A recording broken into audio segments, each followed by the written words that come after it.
Most scripters going into coding don't understand the importance of a good framework. Today I'll be teaching you how to optimize your games to the fullest. In this multi-part series, I'll be teaching you the fundamentals of creating a good workspace for you and your team. So the first thing I do whenever I open up Studio is I immediately start off by creating folders to access my framework much better. So inside of ServerScript service, I'll have a folder for modules, and then there are certain types of modules that you might have, like utility modules.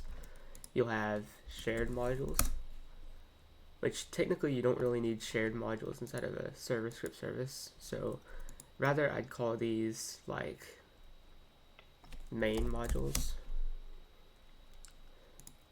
And then all you need next is a regular script, which we'll call the core server. So the first thing we're going to do here is we're going to come into replicated storage and create another folder for assets separately and modules separately. Assets, you'll have things like characters, pets, anything that your game might hold on to that will be replicated later. And in here we'll have something similar to what we did for ServerScript service, except for instead of main, we'll call it shared due to it being shared from server to client. And then we can also have a thing called items, which is specifically for modules that will give you data. So then we can come into modules here, and the first thing we're going to do is we're going to create our own module script for accessing these shared modules. So first things first, we're going to go ahead and create a variable that will hold a table, and we're going to return it. This is the one thing you do whenever creating a module. You have a variable with a table and you return it. So I like to set the variable name to specifically what the name of the module is, so that I know what I'm editing. So the first thing we're going to do is we're going to have to use a get function. So what we'll do here is we're going to call a service that we want. So let's start off on the comments. This module will assist us with requiring modules efficiently. So the first thing we need to do is we need to create a cache. So local stored services equals a table. So the one thing that sometimes you might not want to do is store a certain service into here, because it can be easily accessible through the client. So instead what I do is I have another local variable called stored services. And then we're going to come here and we're going to use a search function for a certain service. And then we'll have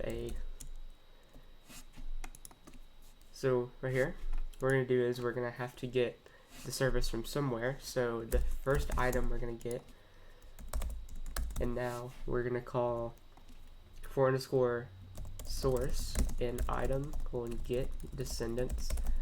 Descendants is not exactly efficient.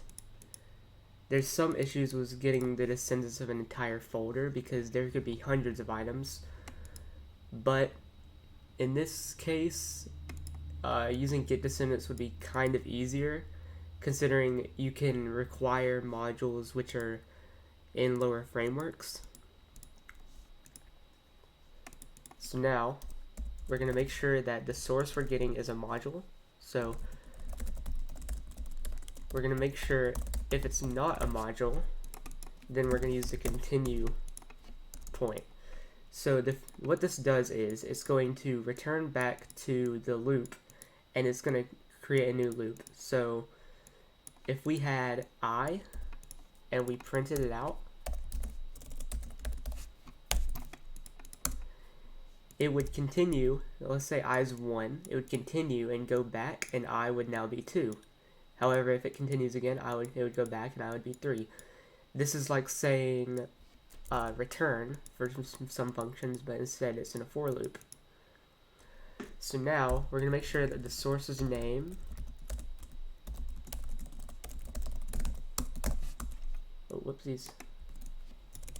So right here, instead of using equals equals, we're going to use squiggly equals, which this is the same as saying if not source.name equals equals service. So we're going to make sure that the source's name that we're actually retrieving has the same name as the service we want to get. And then we're going to return the required service. And then right here, we're going to also need to cache it. So if we have the stored services, which actually we should do it right here. If we have the stored services of this service, then we'll return this table. Now, what we're going to do is, we're going to get a new service, and we're going to search for this service. Before I delve into that, we need to have another table, specifically for the items that we want to get from a certain place. So, local item folders, and we're going to have two run types, client and server. So one thing that you can use with run service is you can retrieve whether or not something is on the client or something's on the server. So right here, I can do this, and I can call run service is server and server or client.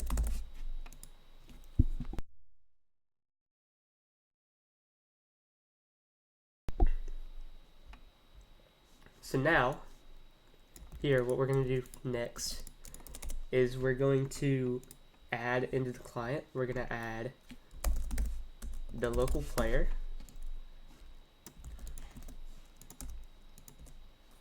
and then in the server, we're going to add server script service,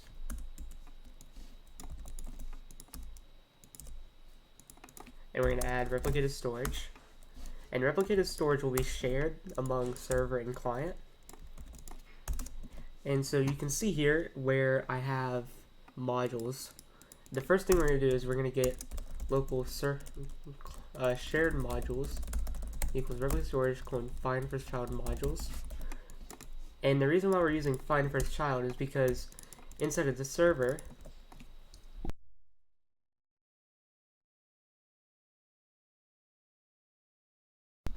sorry for the meeting, kind of sick today, I don't know. So the reason why we use find first child is because in the server script service, if it's on the client, then there might be some hidden, or there will be hidden data in here, things that you can't call from the client. So we need to use find first child to make sure that that module exists.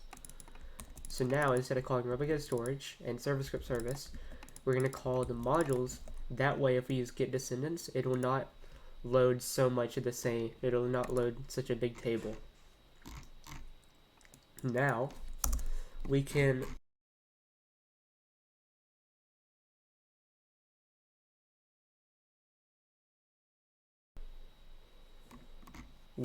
so right here, we call run service is server, and it retrieves the server sided of the item folders or the client sided of the item folders.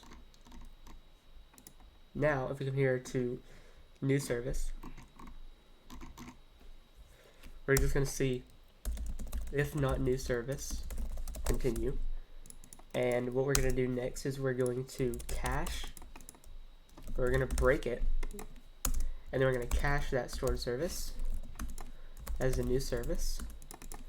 And then we're going to return the cache that we created. Alright, so now we have everything set up here.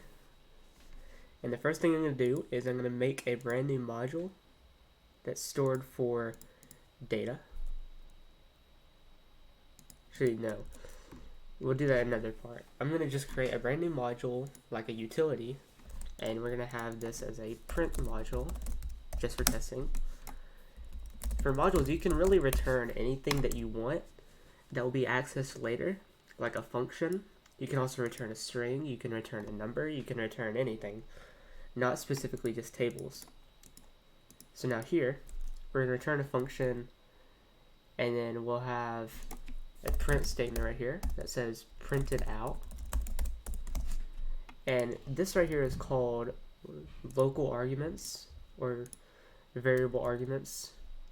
Basically, it packs all the arguments into these little tiny 3 dots, and I can use it later to concatenate right here. So it's completely different from printed out colon dot dot. This is for concatenating strings together, which you can also use string formatting stuff, but that's for later on. Dot dot dot will pack all the arguments in a function so that you can print it out here much faster than usual. So now the first thing we're going to do is we're going to require services. So how you might require service will be completely different from how I require my services. I have a plugin that lets me efficiently call stuff, so it'll look much different than yours. Now we have services, and now I can call print module equals services and get print module. Now all we need to do next is just call print module, and we're going to say hi. Now if we hit play, alright, our first, I see now. So I'm trying to require the service, but really I should be requiring the source. And now it's saying attempt to call a no value. Let's figure that out. The first thing you want to do is you want to debug all your scripts. So we're going to print out whatever item we have, or whatever item we're trying to sort through. So we're going to get full name of that. And now we're also going to, it should warn out a table with the function right here. I see now. So right here, I actually stored services as the variable, which that is the name of the module, but service is the name of the variable up here. That's one thing that could also be bad about your scripts, is you want it to make it more readable. Basically, if I have service right here, it's very easy to actually mix up this with this. So you might want to find another name for that variable. So now right here in the print module, we printed out hi, and then I can print out even more stuff like hi, bye, printed out hi, bye. So yeah, you can see there, and it's that simple.